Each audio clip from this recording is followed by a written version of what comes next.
understanding what options exist, understanding how to navigate those options and how to exercise them is key for them to be the agents of change that are fully empowered with all the knowledge and know-how in hand to make the best decisions for themselves and their families. And so our goal is empowerment through information, which is very similar to a customer service experience. It's just the stakes are totally different.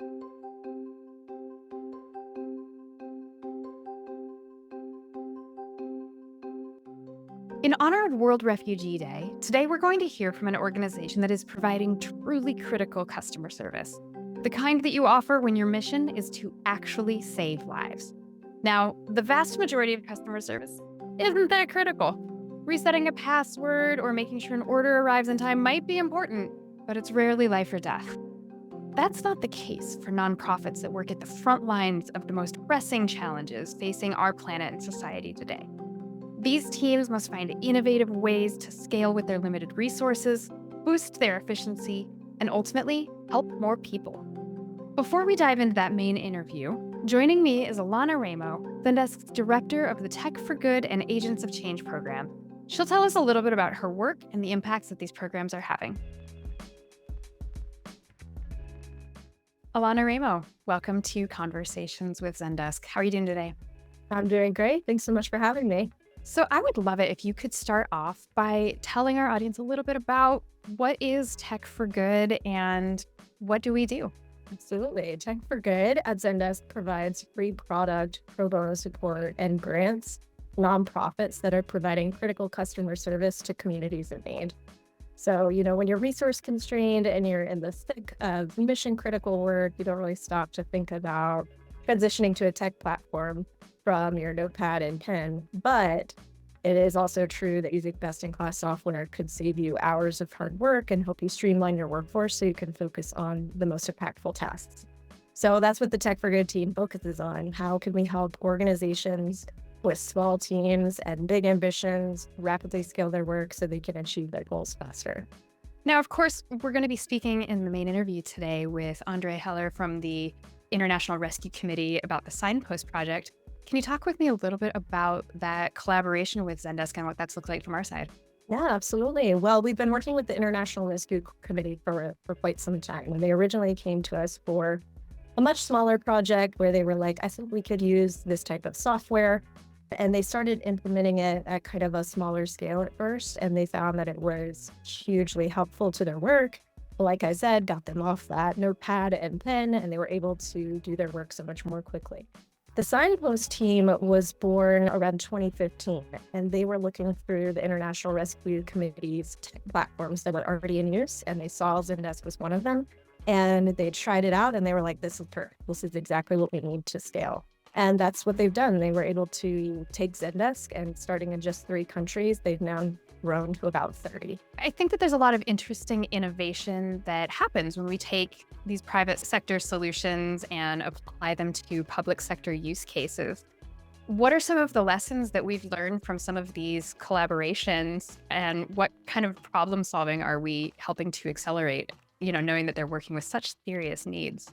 Yeah, well, I think most importantly, our nonprofits are working with really small team and very few resources. So they've got that scrappy foundation that I think a lot of private sector companies could learn from. But for the most part, they're using tools that private sector companies need too. So things like providing information in local languages through the channel that clients are most familiar with, whether it's WhatsApp or Facebook Messenger or simple email.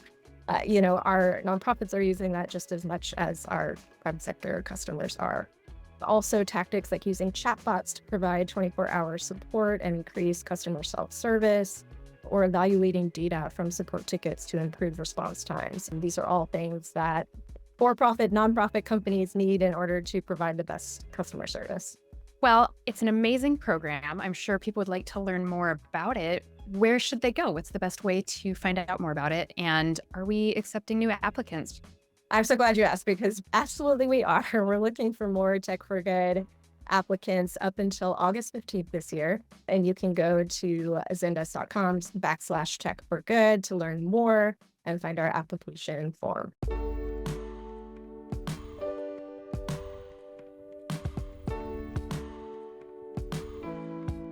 A big thank you to Alana for coming on and sharing a little bit about our Tech for Good program.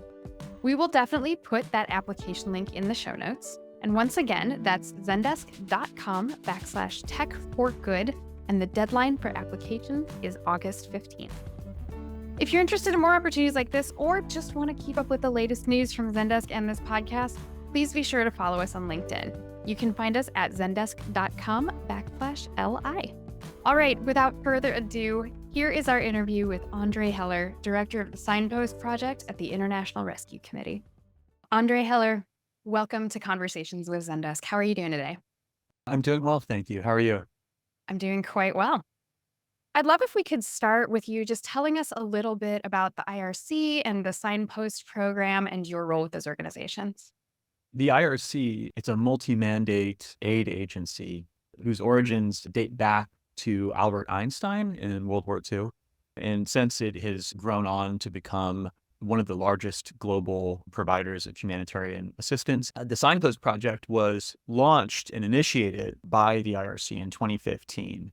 And it's an IRC-led initiative that is also interagency. So we work with other INGOs and local NGOs to deliver on our mission. I understand that Zendesk and Signpost have had a strong collaboration over the last year and actually even won some awards for that work. Tell us a little bit about what that collaboration has looked like. Well, Zendesk and Signpost have been collaborating for a number of years now. I started working with Zendesk personally through Signpost in 2020, where we joined forces to figure out how to make our work more scalable and more efficient, and also safer and more secure. And basically, we got together and we adapted the customer service platform that Zendesk worked with for a humanitarian context in doing a sort of a light touch form of digital social work that really helps people overcome obstacles and problems and make really big critical decisions when there's a crisis. And we do that through empowering people through information, basically, and helping them unpack really complex, difficult problems and questions and kind of equip people to navigate their own journeys. Hmm. And so we started this collaboration to find a more scalable approach with the tech and teaching people how to use it and having more stable systems and platforms. And it really revolutionized our work at Signpost.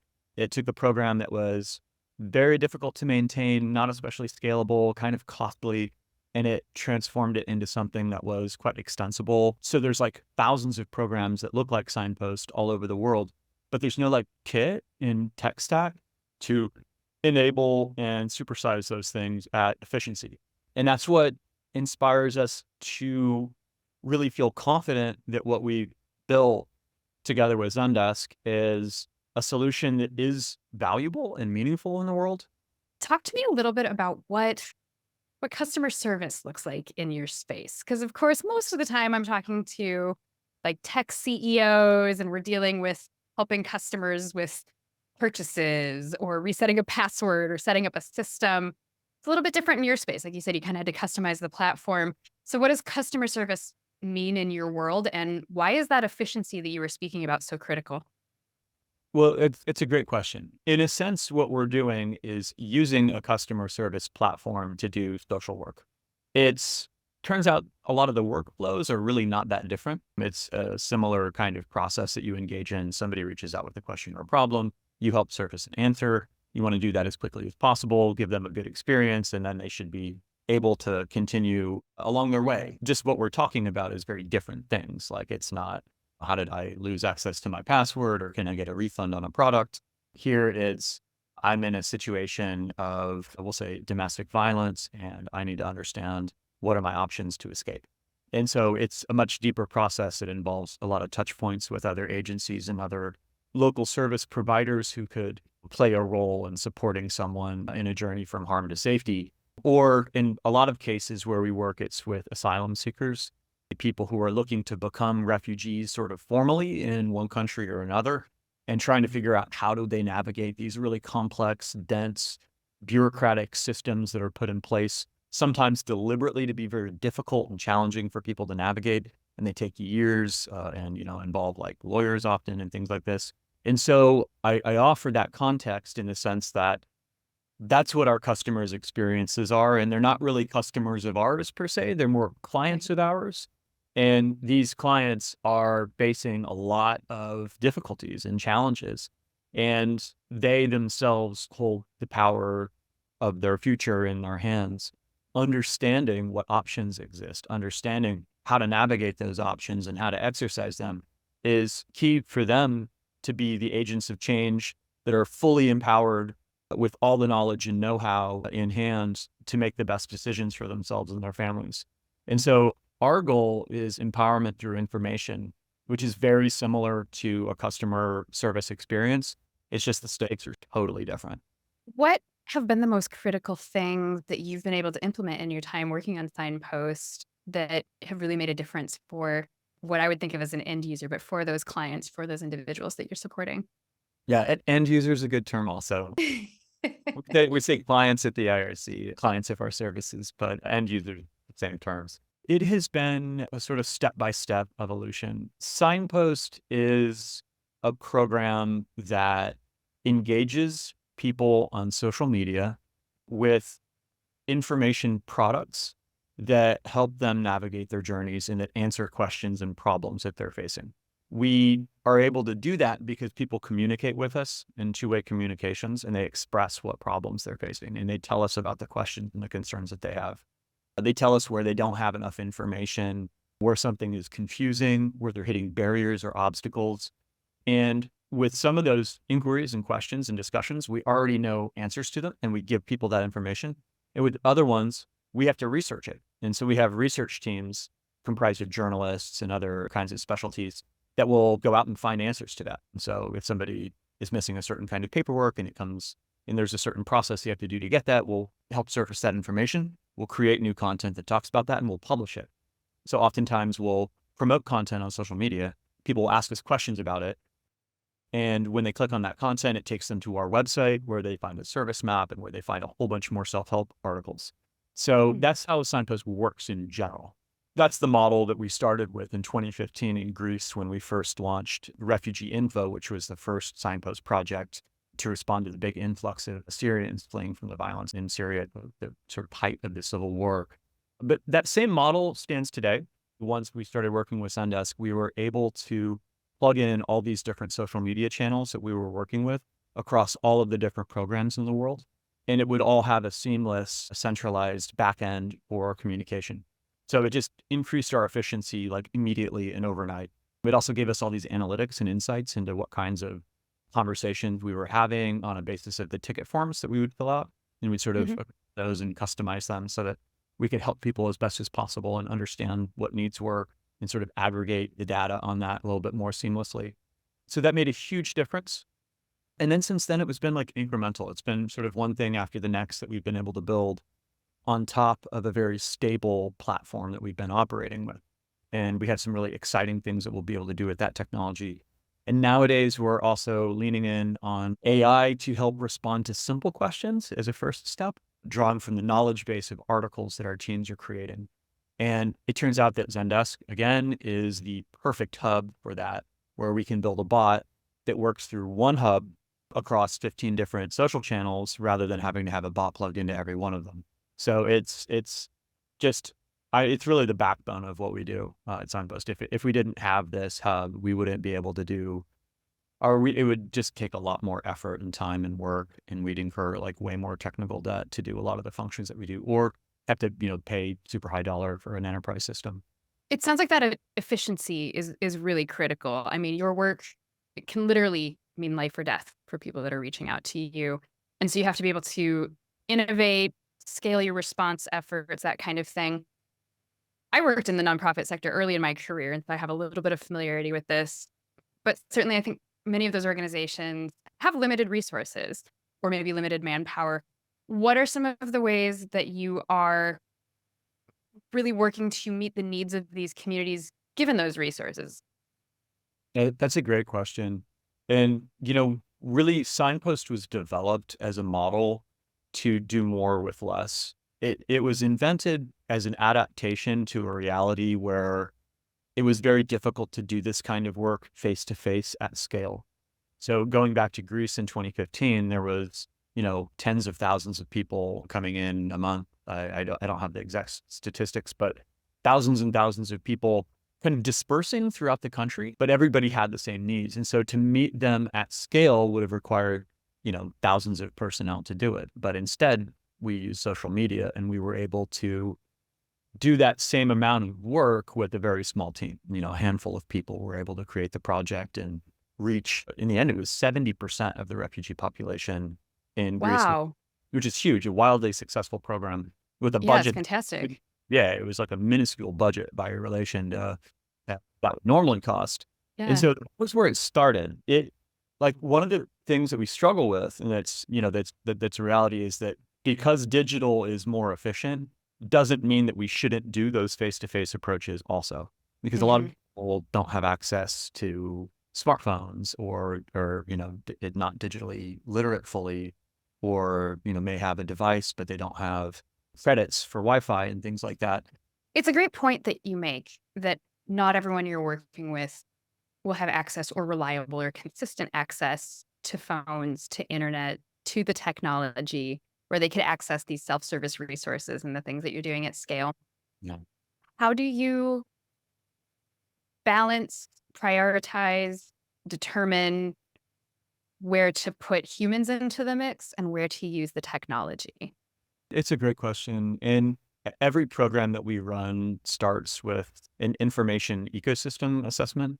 And that through that, we determine how many people use devices, like what percentages and what demographics use devices, what channels they prefer, how they get their information, how they share information. Sometimes this suggests that, digital approaches or social media approaches will have a very small audience. Other times it's quite broad. Usually it will indicate where there's a few gaps one way or another. And so we'll design our programs around the most commonly used channels and then couple it with face-to-face work for those demographics that are less well reached through that digital work. That audit sounds like a really interesting exercise to go through and something that many organizations can probably benefit from when they're thinking about how to approach their audience and understanding what those channels look like and what those pieces are.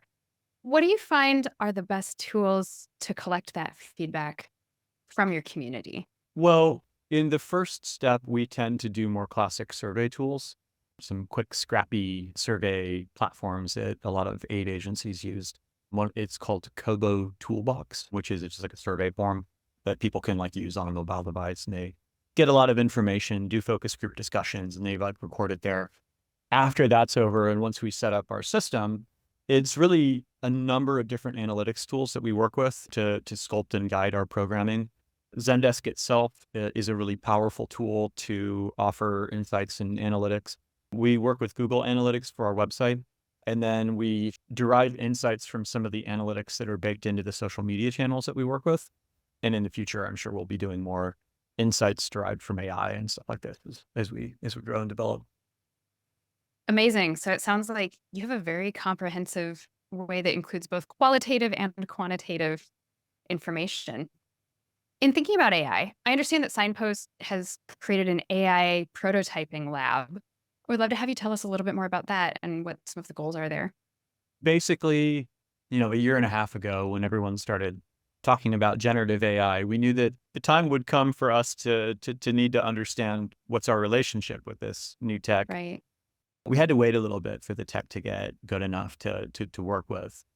We basically determined over the course of late last summer through the fall that we should know how to build our own AI agents. And that program launched in February of this year. The purpose of this is to outfit AI agents for use in a humanitarian context. And maybe going back to that difference in context between normal customer service work and humanitarian work, the sensitivities, the risks, Mm. the need, they're quite different and they're quite Yeah. distinct. So we needed to be able to safeguard people in a way that goes way beyond, the kinds of commercial applications that we think about. The need for precision and complete and concise information is much greater. It's a humanitarian context, and someone misses something, maybe they didn't go to the right hospital. Maybe they thought that they Yeah. didn't get the right to asylum and they actually did. They could have devastating consequences. Like the stakes are so much higher.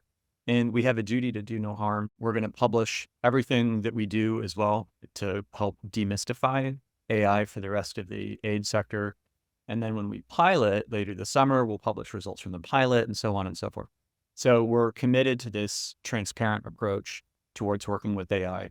I think that we need a lot of that in the world right now, given how confusing and obscure and strange. Yeah. We need to like myth bust and demystify this thing. It's just a tool. We're building agents. They do a certain job. Here's the parameters. Here's how it works. So we just want to like make it all really transparent. And we want to lower the bar of entry for smaller organizations to benefit from this new technology. It's a very noble mission too, to be working with that degree of transparency and really trying to create those resources. I'm sure not only a lot of organizations in the nonprofit sector, but other organizations and groups worldwide will benefit from those efforts. What do you think success with AI looks like for an organization like yours? And what are your hopes? What are the things that you would love to see it help with? So I think that success is a journey, like not a destination for sure. Absolutely. Everything is changing so much with this tech. Like, 6 months ago, there's so many different foundational models that have been improved upon or had new versions released. So really the goalposts are always going to be shifting. So what success looks like with the AI work is huge jumps in efficiency and capabilities that are available to all, that are solving more and more problems, and that are creating a digital workforce for the future of aid response. And we think that those new agents, those new AI agents should be working at the service of local agencies around the world, not just these big multinational NGOs like IRC, but really that's available to everybody. We're at the early stages right now. So, here's these grandiose ideas. And here we are like, hey, can we make the bot like give better answers? Cause like this one didn't work that well. And, we're at that phase today, but we think we're going to make some swift progress in our first designs. And yeah, hopefully we just maintain a really positive dynamic moving forward and we make all this good stuff happen. What are some of the lessons that you've learned that you think might be broadly applicable for other customer service organizations, other nonprofits? Any key takeaways that you would share out to help other people in this kind of a process? That's a great question. I would just say that this is our mantra at Signpost. Information products that you're building really need to be driven by your community's needs. And so being responsive, truly being responsive and being dedicated towards being responsive builds trust and builds acceptance of your work and creates a much more empowering environment for people. So I would just say to anyone working in this kind of field, and I'm considering our work somehow akin to the customer support, just be responsive to community needs and really create your information models on a basis of those self-expressed interests, problems, and needs that people encounter, and let that drive your strategy. Well, I'm a community builder by trade, and I echo that sentiment. I find communication and transparency and responsiveness are the key. That's what keeps people working with your organization. What helps people, and it's what keeps them coming back and being part of it. Absolutely. And then being able to even report back on that, saying like, we got this, we Yes. got that. Like creating that process it's not enough to say that the information's out there. You have to build pathways to that. And this is whether it's management of personnel internally, like internal communications or external. Like it's not good enough anymore to say it's on the website or it's in the thing. No, you have to build a process. It needs to be dynamic. It needs to be responsive and reactive. So yeah, and say like, let that drive strategy a little bit. All right, the last question's an easy one. We like to ask this of every guest, which is that we love to celebrate great customer service experiences. Do you have an example from your life of a time that you, as the customer, got really effective service from another organization? I can think of one. I don't know why this randomly comes to mind. I haven't thought about this question before you asked it. So this is going to be super random. Go for it. Okay, well, I had ordered these like kind of walkie-talkies that are used in rock climbing because I'm a rock climber, and they didn't arrive. They arrived at the wrong address in a place where I was renting an Airbnb to do rock climbing in Squamish, British Columbia. And we needed these for this really long rock climb. And I called the company and they confirmed that they sent them what they thought was the right address, but they didn't know. But they just sent a new set in good faith that it was to the right address. They arrived the next day. Eventually the other ones arrived also. I sent them back to the company, but it was really nice. They delivered on what they needed to before we needed it, and they just believed us. They trusted us. And in the end, everything worked out swimmingly for everybody. But yeah, it was a really good, positive experience. I felt like it was that trust piece that I thought was really reassuring. Yeah, they treated you like a human. Yeah. Yeah, they believed me. It was good. That's great. Well, André, thank you so much. This has been a really fascinating conversation. And thank you and your organization for all the amazing work that you do. Well, huge thanks to Zendesk and all of those within the company and its leadership that make this possible. Honestly, it is such an amazing, empowering partnership. I cannot say enough good things about the work that we've been able to accomplish together, and I really look forward to many more years of it to come. All right, listeners, thanks for tuning in this week. We'll be taking a brief summer break, but we'll be back again at the end of July. Be sure to follow the show on your favorite platform so you don't miss any of our new episodes. And as always, if you like what you hear, please consider giving us a 5-star rating, sharing us with a friend or colleague, or leaving us a review. We really appreciate your support. Until next time, I'm Nicole Saunders for Zendesk, the intelligent heart of customer experience.